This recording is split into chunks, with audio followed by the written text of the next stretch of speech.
ನೋಡಿ ವೀಕ್ಷಕರೇ, ಸರ್ಕಾರ ಪ್ರತಿಯೊಂದು ಗೃಹಲಕ್ಷ್ಮಿ ಯೋಜನೆಯ ಫಲಾನುಭವಿಗಳಿಗೆ ಫೆಬ್ರವರಿ, ಮಾರ್ಚ್ ಮತ್ತು ಏಪ್ರಿಲ್ ತಿಂಗಳ ಒಟ್ಟು 3 ತಿಂಗಳ ಹಣನ ಜಮಾ ಮಾಡುವುದಾಗಿ ಭರ್ಜರಿ ಗುಡ್ಡಿಸ್ನ ಕೊಟ್ಟಿದ್ದು, ಈಗಾಗಲೇ ಫಲಾನುಭವಿಗಳಿಗೆ ಈ ಒಂದು ಹಣ ಜಮಾ ಆಗೋದಕ್ಕೆ ಶುರುವಾಗಿದೆ. ಆದರೆ 2 ರಿಂದ 3 ಲಕ್ಷಕ್ಕಿಂತ ಅಧಿಕ ಮಹಿಳೆಯರಿಗೆ ಇನ್ನು ಮುಂದೆ ಗೃಹಲಕ್ಷ್ಮಿ ಹಣನ ಸರ್ಕಾರ ಕ್ಯಾನ್ಸಲ್ ಮಾಡಿದ್ದು, ನಿಮ್ಮ ಬ್ಯಾಂಕ್ ಖಾತೆಗೆ ಹಣ ಬರಬೇಕು ಅಂದರೆ ಈ ಏಪ್ರಿಲ್ ತಿಂಗಳು ಮುಗಿಯುವಷ್ಟರಲ್ಲಿ ಒಂದು ಮುಖ್ಯವಾದ ಕೆಲಸನ ನೀವು ಮಾಡಿದ್ರೆ ಮಾತ್ರ ನಿಮ್ಮ ಬ್ಯಾಂಕ್ ಖಾತೆಗೆ ಹಣ ಬರೋದು. ಆ ಒಂದು ಕೆಲಸ ಏನು ಅಂತ ಕೂಡ ತಿಳಿಸ್ಕೊಡ್ತಾ ಇದ್ದೀನಿ. ಮತ್ತು ಸರ್ಕಾರದಿಂದ ಪ್ರತಿ ಫಲಾನುಭವಿಗಳಿಗೆ ನಾಳೆ ಗುರುವಾರ ಏಪ್ರಿಲ್ 23ರಂದು ಕರ್ನಾಟಕದ 23 ಜಿಲ್ಲೆಗಳ ಪ್ರತಿ ಫಲಾನುಭವಿಗಳಿಗೆ 3 ತಿಂಗಳ 6,000 ಹಣನ ಸರ್ಕಾರ ಜಮಾ ಮಾಡ್ತಾ ಇದೆ. ಈ ಒಂದು ಹಣ ಪಡಿಬೇಕು ಅಂದರೆ ಕೆಲವು ನಿಯಮಗಳನ್ನ ಸರ್ಕಾರ ಜಾರಿಗೆ ತಂದಿದೆ ಮತ್ತು ರೇಷನ್ ಕಾರ್ಡ್ದಾರರಿಗೂ ಕೂಡ 3 ಗುಡ್ಡೆಸ್ನ ಕೊಟ್ಟಿದ್ದು, ಸುಮಾರು 1 ಲಕ್ಷಕ್ಕಿಂತ ಅಧಿಕ ರೇಷನ್ ಕಾರ್ಡ್ಗೆ ಸರ್ಕಾರ ಅರ್ಜಿನ ಸ್ವೀಕಾರ ಮಾಡ್ತಾ ಇದೆ. ಹಾಗಾದರೆ ಸರ್ಕಾರ ಕೊಟ್ಟಿರುವ ಮಾಹಿತಿ ಏನು ಅಂತ ತಿಳಿಸ್ಕೊಡ್ತಾ ಇದ್ದೀನಿ, ಬನ್ನಿ. ಅದಕ್ಕಿಂತ ಮೊದಲು ನೋಡಿ ವೀಕ್ಷಕರೇ, ನೀವೇನಾದ್ರೂ ಇನ್ನೂ ಕೂಡ ನನ್ನ ಚಾನಲ್ನ ಸಬ್ಸ್ಕ್ರೈಬ್ ಆಗಿಲ್ಲ ಅಂದರೆ ದಯವಿಟ್ಟು ಪ್ರತಿಯೊಬ್ಬರು ಚಾನಲ್ನ ಸಬ್ಸ್ಕ್ರೈಬ್ ಮಾಡ್ಕೊಳ್ಳಿ, ಹಾಗೆ ವಿಡಿಯೋಗೆ ಒಂದು ಲೈಕ್ನ ಕೊಡಿ. ಹೌದು ವೀಕ್ಷಕರೇ, ಸರ್ಕಾರ ಪ್ರತಿಯೊಂದು ಗೃಹಲಕ್ಷ್ಮಿ ಯೋಜನೆಯ ಫಲಾನುಭವಿಗಳಿಗೆ ಫೆಬ್ರವರಿ ತಿಂಗಳ 28ನೇ ಕಂತು, ಮಾರ್ಚ್ ತಿಂಗಳ 29ನೇ ಕಂತು ಹಾಗೂ ಏಪ್ರಿಲ್ ತಿಂಗಳ 30ನೇ ಕಂತು, ಈ 3 ತಿಂಗಳ 6,000 ಹಣನ ಜಮಾ ಮಾಡುವುದಾಗಿ ಪ್ರತಿ ಫಲಾನುಭವಿಗಳಿಗೆ ಭರ್ಜರಿ ಗುಡ್ಡಿಸ್ನ ಕೊಟ್ಟಿದೆ. ಆದರೆ ಸುಮಾರು 2 ಲಕ್ಷದಿಂದ 3 ಲಕ್ಷದವರೆಗೆ ಸಾಕಷ್ಟು ಮಹಿಳೆಯರಿಗೆ ಇನ್ನು ಮುಂದೆ ಗೃಹಲಕ್ಷ್ಮಿ ಹಣ ಬರ್ತಾ ಇಲ್ಲ. ಯಾಕಂದರೆ ಈ ಏಪ್ರಿಲ್ ತಿಂಗಳು ಮುಗಿಯುವಷ್ಟರಲ್ಲಿ ನೀವು ಒಂದು ಮುಖ್ಯವಾದ ಕೆಲಸನ ಮಾಡಬೇಕಾಗುತ್ತೆ. ಹಾಗಾದರೆ ಯಾವ ಒಂದು ಕೆಲಸ ಮಾಡಿದ್ರೆ ನಿಮ್ಮ ಬ್ಯಾಂಕ್ ಖಾತೆಗೆ ಹಣ ಬರುತ್ತೆ ಅಂತ ನಾನು ನಿಮಗೆ ತಿಳಿಸ್ಕೊಡ್ತೀನಿ.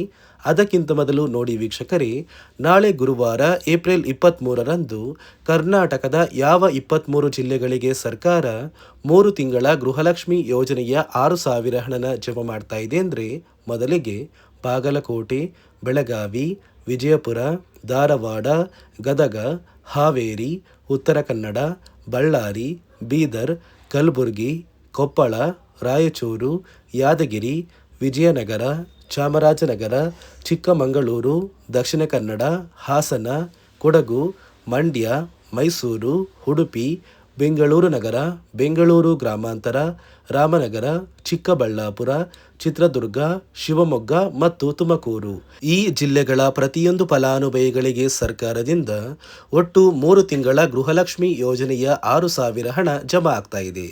ಆದರೆ ಈ ಬಾರಿ ಸಾಕಷ್ಟು ಫಲಾನುಭವಿಗಳಿಗೆ ಗೃಹಲಕ್ಷ್ಮಿ ಹಣ ಕೂಡ ಕ್ಯಾನ್ಸಲ್ ಆಗಿದೆ. ಯಾಕಂದರೆ ಸರ್ಕಾರದಿಂದ ಗೃಹಲಕ್ಷ್ಮಿ ಹಣಕ್ಕೆ ಕೆಲವು ಹೊಸ ನಿಯಮಗಳನ್ನ ಜಾರಿಗೆ ತಂದಿದ್ದು, ಕಡ್ಡಾಯವಾಗಿ ಈ ನಿಯಮಗಳನ್ನ ನೀವು ಪಾಲಿಸಬೇಕು ಮತ್ತು ಈ ಏಪ್ರಿಲ್ ತಿಂಗಳು ಮುಗಿಯುವಷ್ಟರಲ್ಲಿ ಪ್ರತಿಯೊಂದು ಫಲಾನುಭವಿಗಳು ಗೃಹಲಕ್ಷ್ಮಿಗೆ ಮರು ಅರ್ಜಿನ ಹಾಕೋದು ಕಡ್ಡಾಯವೆಂದು ಸರ್ಕಾರ ಆದೇಶ ಕೊಟ್ಟಿದೆ. ನಿಮ್ಮ ಬ್ಯಾಂಕ್ ಖಾತೆಗೆ ಹಣ ಜಮಾ ಆಗಬೇಕು ಅಂದರೆ ಈ ಏಪ್ರಿಲ್ ತಿಂಗಳಲ್ಲಿ ಒಂದು ಮುಖ್ಯವಾದ ಕೆಲಸನ ನೀವು ಮಾಡಬೇಕಾಗುತ್ತೆ. ಅಂದರೆ ಗೃಹಲಕ್ಷ್ಮಿಗೆ ಮರು ಅರ್ಜಿನ ಹಾಕೋದು ಕಡ್ಡಾಯವಾಗಿದೆ. ನೀವು ಮರು ಅರ್ಜಿ ಹಾಕಿದರೆ ಮಾತ್ರ ನಿಮ್ಮ ಬ್ಯಾಂಕ್ ಖಾತೆಗೆ ಗೃಹಲಕ್ಷ್ಮಿ ಹಣ ಬರೋದು. ಹಾಗಾದರೆ ಹೇಗೆ ಈ ಮರು ಅರ್ಜಿನ ಹಾಕಬೇಕು ಅಂತ ನೀವು ಕೇಳ್ಬೋದು, ಮತ್ತು ಯಾವ ಕಾರಣಕ್ಕೆ ಅಂತ. ನೋಡಿ ವೀಕ್ಷಕರೇ, ಸುಮಾರು 2 ಲಕ್ಷಕ್ಕಿಂತ ಅಧಿಕ ಮಹಿಳೆಯರು ಗೃಹಲಕ್ಷ್ಮಿ ಯೋಜನೆಯಲ್ಲಿ ಇಲ್ಲಿಯವರೆಗೂ ಮರಣ ಹೊಂದಿದ್ದಾರೆ. ಸೊ ಮರಣ ಹೊಂದಿರುವ ಫಲಾನುಭವಿಗಳ ಒಂದು ಹೆಸರನ್ನ ಗೃಹಲಕ್ಷ್ಮಿ ಯೋಜನೆಯಿಂದ ಸರ್ಕಾರ ಕ್ಯಾನ್ಸಲ್ ಮಾಡಬೇಕು. ಯಾಕಂದರೆ ಆ ಫಲಾನುಭವಿಗಳ ಬ್ಯಾಂಕ್ ಖಾತೆಗೆ ಇನ್ನೂ ಕೂಡ ಹಣ ಜಮಾ ಆಗ್ತಾ ಇದೆ. ಇದೇ ಕಾರಣಕ್ಕೆ ಈ ಏಪ್ರಿಲ್ ತಿಂಗಳಲ್ಲಿ ಸರ್ಕಾರದಿಂದ ನೇಮಕಗೊಂಡ ಕೆಲವು ಅಧಿಕಾರಿಗಳು ನಿಮ್ಮ ಮನೆಗೆ ಬಂದು ಪ್ರತಿಯೊಂದು ಫಲಾನುಭವಿಗಳ ಒಂದು ದಾಖಲಾತಿಗಳನ್ನ ಚೆಕ್ ಮಾಡ್ತಾರೆ. ಸೊ ದಾಖಲಾತಿಗಳನ್ನ ಚೆಕ್ ಮಾಡಿ ಎಂಟ್ರಿ ಮಾಡ್ಕೊಂಡು ಹೋಗ್ತಾರೆ. ನಂತರ ಪ್ರತಿಯೊಂದು ಫಲಾನುಭವಿಗಳಿಗೆ ಗೃಹಲಕ್ಷ್ಮಿ ಹಣ ಜಮಾ ಆಗೋದು. ಅದೇ ರೀತಿ ಇನ್ನು ಮುಂದೆ ವರ್ಷದ ಕೊನೆಯಲ್ಲಿ ನೀವು ಗೃಹಲಕ್ಷ್ಮಿ ಯೋಜನೆಗೆ ನೀವು ಹೊಂದಿರುವ ಲೈಫ್ ಸರ್ಟಿಫಿಕೇಟ್ನ ಕೊಟ್ಟು ಮರು ಅರ್ಜಿ ಹಾಕಿದರೆ ಮಾತ್ರ ನಿಮ್ಮ ಬ್ಯಾಂಕ್ ಖಾತೆಗೆ ಮುಂದಿನ ತಿಂಗಳಿಂದ ಗೃಹಲಕ್ಷ್ಮಿ ಹಣ ಬರೋದು ಅಂತ ಸರ್ಕಾರ ಆದೇಶ ಕೊಟ್ಟಿದೆ. ಈಗಾಗಲೇ ಫಲಾನುಭವಿಗಳ ಬ್ಯಾಂಕ್ ಖಾತೆಗೆ ಒಟ್ಟು 3 ತಿಂಗಳ ಗೃಹಲಕ್ಷ್ಮಿ ಹಣನ ಸರ್ಕಾರ ಜಮಾ ಮಾಡ್ತಾ ಇದೆ. ನಿಮ್ಮ ಬ್ಯಾಂಕ್ ಖಾತೆಗೂ ಕೂಡ ಈ ಏಪ್ರಿಲ್ ತಿಂಗಳು ಮುಗಿಯುವಷ್ಟರಲ್ಲಿ ಪ್ರತಿಯೊಂದು ಫಲಾನುಭವಿಗಳಿಗೆ ಸೇರಬೇಕಾಗಿರುವ 3 ತಿಂಗಳ ಗೃಹಲಕ್ಷ್ಮಿ ಹಣ ಜಮಾ ಆಗುತ್ತೆ. ಮತ್ತು ಸರ್ಕಾರದಿಂದ ಜಾರಿಗೆ ತಂದಿರುವ ಹೊಸ ನಿಯಮಗಳನ್ನ ನೀವು ಪಾಲಿಸಿದರೆ ಮಾತ್ರ ನಿಮ್ಮ ಬ್ಯಾಂಕ್ ಖಾತೆಗೆ ಮುಂದಿನ ದಿನಗಳಲ್ಲಿ ಗೃಹಲಕ್ಷ್ಮಿ ಹಣ ಬರೋದು ಅಂತ ಸರ್ಕಾರ ಆದೇಶ ಕೊಟ್ಟಿದೆ. ರೇಷನ್ ಕಾರ್ಡ್ ಹೊಂದಿರುವ ಪ್ರತಿಯೊಂದು ಕಾರ್ಡ್ದಾರರಿಗೂ ಕೂಡ ಸರ್ಕಾರ 3 ಮುಖ್ಯವಾದ ಭರ್ಜರಿ ಗುಡ್ ನ್ಯೂಸ್ನ ಕೊಟ್ಟಿದ್ದು, ಮೊದಲ ಒಂದು ಗುಡ್ ನ್ಯೂಸ್ ಬಂದು ಸರ್ಕಾರ ಹೊಸ ರೇಷನ್ ಕಾರ್ಡ್ಗೆ ಅರ್ಜಿನ ಸ್ವೀಕಾರ ಮಾಡ್ತಾ ಇದೆ. ನೀವು ಕೂಡ ಹೊಸ ರೇಷನ್ ಕಾರ್ಡ್ನ ಪಡಿಬೇಕು ಅಂದರೆ ಆದಷ್ಟು ಬೇಗ ಅರ್ಜಿನ ಹಾಕಿ. ಅದೇ ರೀತಿ ಎರಡನೆಯ ಒಂದು ಗುಡ್ ನ್ಯೂಸ್ ಬಂದು, ನೋಡಿ ವೀಕ್ಷಕರೇ, ನಿಮ್ಮ ಒಂದು ರೇಷನ್ ಕಾರ್ಡ್ಗೆ ಸರ್ಕಾರ ಈ ಏಪ್ರಿಲ್ ತಿಂಗಳಲ್ಲಿ ಫೆಬ್ರವರಿ ಮತ್ತು ಮಾರ್ಚ್ ತಿಂಗಳ ಒಟ್ಟು 2 ತಿಂಗಳ ಇಂದಿರ ಕಿಟ್ನ ವಿತರಣೆ ಮಾಡ್ತಾ ಇದೆ. 5 ರೀತಿಯ ಆಹಾರ ಪದಾರ್ಥಗಳು ಇರುವಂತಹ 10 ಆಹಾರ ಪದಾರ್ಥಗಳನ್ನ ಸರ್ಕಾರ ಈ ಏಪ್ರಿಲ್ ತಿಂಗಳಲ್ಲಿ ಪ್ರತಿಯೊಂದು ರೇಷನ್ ಕಾರ್ಡ್ದಾರರಿಗೆ ಕೊಡ್ತಾ ಇದ್ದು, ಪ್ರತಿಯೊಬ್ಬರಿಗೂ ಆದಷ್ಟು ಬೇಗ ಈ ಒಂದು ಸೌಲಭ್ಯ ಸಿಗ್ತಾ ಇದೆ. ಅದೇ ರೀತಿ ಮೂರನೆಯ ಒಂದು ಗುಡ್ ನ್ಯೂಸ್ ಬಂದು, ಇನ್ನು ಮುಂದೆ ನೀವು ಉಚಿತ ಅಕ್ಕಿ ಪಡಿಬೇಕು ಅಂದರೆ ಆ ಒಂದು ಬಯೋಮೆಟ್ರಿಕ್ ಮಷಿನ್ ಮೇಲೆ ಬೆರಳಿಡುವಂತಹ ಅವಶ್ಯಕತೆ ಇಲ್ಲ. ಯಾಕಂದರೆ ಇದೀಗ ಸರ್ಕಾರ ನಿಮ್ಮ ಒಂದು ಬೆರಳು ಆ ಒಂದು ಮಷಿನಲ್ಲಿ ಎಂಟ್ರಿ ಆಗಿಲ್ಲ ಅಂದರೂ ಕೂಡ ಆ ಒಂದು ಅಧಿಕಾರಿಗಳು ಪುಸ್ತಕದಲ್ಲಿ ನಿಮ್ಮ ಒಂದು ಹೆಸರನ್ನ ಬರ್ಕೊಂಡು ನಿಮ್ಮ ಕಾರ್ಡಿಗೆ ಅಕ್ಕಿನ ಕೊಡಬೇಕು ಅಂತ ಸರ್ಕಾರ ಆದೇಶ ಕೊಟ್ಟಿದ್ದು, ಈ 3 ಗುಡ್ ನ್ಯೂಸ್ನ ಪ್ರತಿಯೊಂದು ಫಲಾನುಭವಿಗಳಿಗೆ ಸರ್ಕಾರ ಕೊಡ್ತಾ ಇದೆ. ಇದರ ಜೊತೆಗೆ ನಿಮ್ಮ ಬ್ಯಾಂಕ್ ಖಾತೆಗೆ ಗೃಹಲಕ್ಷ್ಮಿ ಯೋಜನೆಯ ಹಣ ಇನ್ನು ಮುಂದೆ ಬರಬೇಕು ಅಂದರೆ 5 ರೀತಿಯ ಹೊಸ ನಿಯಮಗಳನ್ನ ನೀವು ಪಾಲಿಸಬೇಕು ಅಂತ ಸರ್ಕಾರ ಆದೇಶ ಕೊಟ್ಟಿದೆ. ಅದೇ ರೀತಿ ನೋಡಿ ಸ್ನೇಹಿತರೆ, ಈ ಬಾರಿ ಸುಮಾರು 1 ಲಕ್ಷಕ್ಕಿಂತ ಅಧಿಕ ಫಲಾನುಭವಿಗಳ ಬ್ಯಾಂಕ್ ಖಾತೆಗೆ ಸರ್ಕಾರ ಗೃಹಲಕ್ಷ್ಮಿ ಯೋಜನೆಯ ಹಣನ ಜಮಾ ಮಾಡ್ತಾ ಇಲ್ಲ. ಕಾರಣ ಏನು ಅಂದರೆ, ನಿಮ್ಮ ಬ್ಯಾಂಕ್ ಖಾತೆಗೆ ಡೆಬಿಟ್ ಮೂಲಕ ಹಣ ಜಮಾ ಮಾಡುವಂತಹ ಸಂದರ್ಭದಲ್ಲಿ ಸರ್ಕಾರ ಸಾಕಷ್ಟು ಫಲಾನುಭವಿಗಳ ಒಂದು ಬ್ಯಾಂಕ್ ಖಾತೆಗೆ ಹಣ ಜಮಾ ಮಾಡೋದನ್ನು ಕ್ಯಾನ್ಸಲ್ ಮಾಡಿದೆ. ಯಾಕಂದರೆ ಇತ್ತೀಚೆಗೆ ಹಣಕಾಸು ಇಲಾಖೆ ಜಾರಿಗೆ ತಂದಿರುವ 5 ನಿಯಮಗಳ ಆಧಾರದ ಮೇಲೆ ಪ್ರತಿಯೊಂದು ಫಲಾನುಭವಿಗಳಿಗೆ ಸರ್ಕಾರ ಈ ಒಂದು ಹಣನ ಜಮಾ ಮಾಡ್ತಾ ಇದ್ದು, ಯಾರೆಲ್ಲ ಫಲಾನುಭವಿಗಳು ಈ ನಿಯಮಗಳನ್ನ ಪಾಲಿಸಿಲ್ಲ, ನಿಮ್ಮ ಬ್ಯಾಂಕ್ ಖಾತೆಗೂ ಕೂಡ ಹಣ ಜಮಾ ಆಗೋದಿಲ್ಲ. ಹಾಗಾದರೆ ಬನ್ನಿ ಸ್ನೇಹಿತರೆ, ಸರ್ಕಾರ ಜಾರಿಗೆ ತಂದಿರುವ ಆ 5 ಹೊಸ ನಿಯಮಗಳು ಏನು ಅಂತ ನಾನು ನಿಮಗೆ ತಿಳಿಸ್ಕೊಡ್ತಾ ಇದ್ದೀನಿ. ನೋಡಿ ಸ್ನೇಹಿತರೆ, ಮೊದಲನೆಯ ಒಂದು ನಿಯಮ ಬಂದು, ಸಾಕಷ್ಟು ಫಲಾನುಭವಿಗಳು ಹೊಂದಿರುವಂತಹ ಒಂದು ರೇಷನ್ ಕಾರ್ಡ್ ಏನಿದೆ, ಆ ಒಂದು ರೇಷನ್ ಕಾರ್ಡ್ನ ಮನೆಯ ಸದಸ್ಯರ ಪ್ರತಿಯೊಬ್ಬರ ಒಂದು ಆಧಾರ್ ಕಾರ್ಡ್ನ ನಿಮ್ಮ ರೇಷನ್ ಕಾರ್ಡ್ಗೆ ಕಡ್ಡಾಯವಾಗಿ ಲಿಂಕ್ ಮಾಡಿಸ್ಬೇಕು. ಅಂದರೆ ಈ ಒಂದು ಲಿಂಕ್ ಮಾಡಿಸುವಂತಹ ಒಂದು ಪ್ರೊಸೀಜರ್ಗೆ ಸರ್ಕಾರ KYC ಅಂತ ಕರೀತಾರೆ. ನಿಮ್ಮ ರೇಷನ್ ಕಾರ್ಡ್ಗೆ ಇನ್ನೂ ಸಹ KYC ಆಗಿಲ್ಲ ಅಂದರೆ ನಿಮ್ಮ ಬ್ಯಾಂಕ್ ಖಾತೆಗೆ ಸರ್ಕಾರ ಮುಂದಿನ ದಿನಗಳಲ್ಲಿ ಗೃಹಲಕ್ಷ್ಮಿ ಯೋಜನೆಯ ಹಣನ ಕ್ಯಾನ್ಸಲ್ ಮಾಡುತ್ತೆ.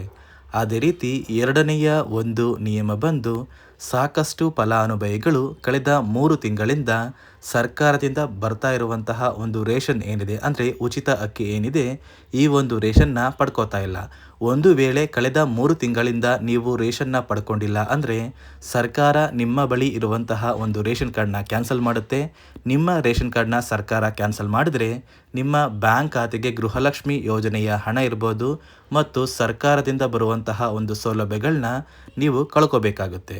ಅದೇ ರೀತಿ ಮೂರನೆಯ ಒಂದು ನಿಯಮ ಬಂದು, ನೋಡಿ ಸ್ನೇಹಿತರೆ, ನಿಮ್ಮ ಬಳಿ ಇರುವಂತಹ ಒಂದು ಆಧಾರ್ ಕಾರ್ಡ್ ಏನಿದೆ, ಆ ಒಂದು ಆಧಾರ್ ಕಾರ್ಡ್ನ ಕಳೆದ 15 ವರ್ಷಗಳಲ್ಲಿ ನೀವು ಯಾವುದೇ ರೀತಿಯ ಒಂದು ತಿದ್ದುಪಡಿನ ಮಾಡಿಸಿಲ್ಲ ಅಂದರೆ ನಿಮ್ಮ ಬ್ಯಾಂಕ್ ಖಾತೆಗೆ ಸರ್ಕಾರ ಗೃಹಲಕ್ಷ್ಮಿ ಯೋಜನೆಯ ಹಣನ ಕ್ಯಾನ್ಸಲ್ ಮಾಡುತ್ತೆ.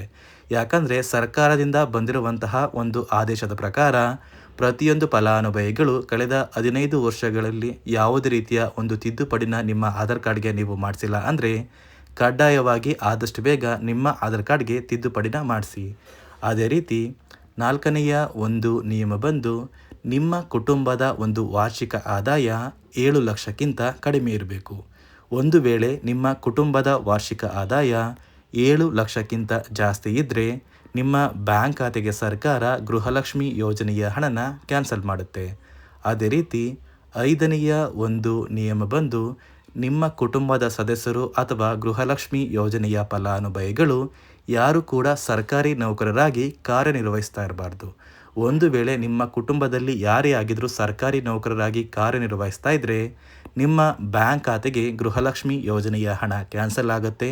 ಈ 5 ನಿಯಮಗಳ ಆಧಾರದ ಮೇಲೆ ಪ್ರತಿಯೊಂದು ಫಲಾನುಭವಿಗಳಿಗೆ ಸರ್ಕಾರ ಹಣ ಜಮಾ ಮಾಡ್ತಾ ಇದೆ. ಒಂದು ವೇಳೆ ನೀವು ಈ 5 ನಿಯಮಗಳನ್ನ ಪಾಲಿಸಿಲ್ಲ ಅಂದರೆ ನೀವು ಕೂಡ ಗೃಹಲಕ್ಷ್ಮಿ ಯೋಜನೆಯ ಹಣದಿಂದ ವಂಚಿತರಾಗಬೇಕಾಗುತ್ತೆ. ನೋಡಿ ವೀಕ್ಷಕರೇ, ಸರ್ಕಾರದಿಂದ ನಾಳೆ ಗುರುವಾರ ಏಪ್ರಿಲ್ 23ರಂದು ಕರ್ನಾಟಕದ 23 ಜಿಲ್ಲೆಗಳಿಗೆ 3 ತಿಂಗಳ 6,000 ಹಣನ ಸರ್ಕಾರ ಜಮಾ ಮಾಡ್ತಾ ಇದೆ. ಅದೇ ರೀತಿ ರೇಷನ್ ಕಾರ್ಡ್ದಾರರಿಗೂ ಕೂಡ ಸರ್ಕಾರ ಗುಡ್ ನ್ಯೂಸ್ಗಳನ್ನ ಕೊಟ್ಟಿದ್ದು, ಹೊಸ ರೇಷನ್ ಕಾರ್ಡ್ಗೆ ಅರ್ಜಿನ ಕೂಡ ಸ್ವೀಕಾರ ಮಾಡ್ತಾ ಇದೆ ಅಂತ ಹೇಳ್ತಾ, ಇದಿಷ್ಟು ಸರ್ಕಾರದಿಂದ ಬಂದಿರುವ ಹೊಸ ಮಾಹಿತಿಯಾಗಿದೆ. ನಾನು ಕೊಟ್ಟಿರುವ ಮಾಹಿತಿ ನಿಮಗೆ ಇಷ್ಟ ಆಗಿದ್ದಲ್ಲಿ ದಯವಿಟ್ಟು ಪ್ರತಿಯೊಬ್ಬರು ನನ್ನ ಚಾನಲ್ನ ಸಬ್ಸ್ಕ್ರೈಬ್ ಮಾಡ್ಕೊಳ್ಳಿ, ಹಾಗೆ ವಿಡಿಯೋಗೆ ಒಂದು ಲೈಕ್ನ ಕೊಡಿ.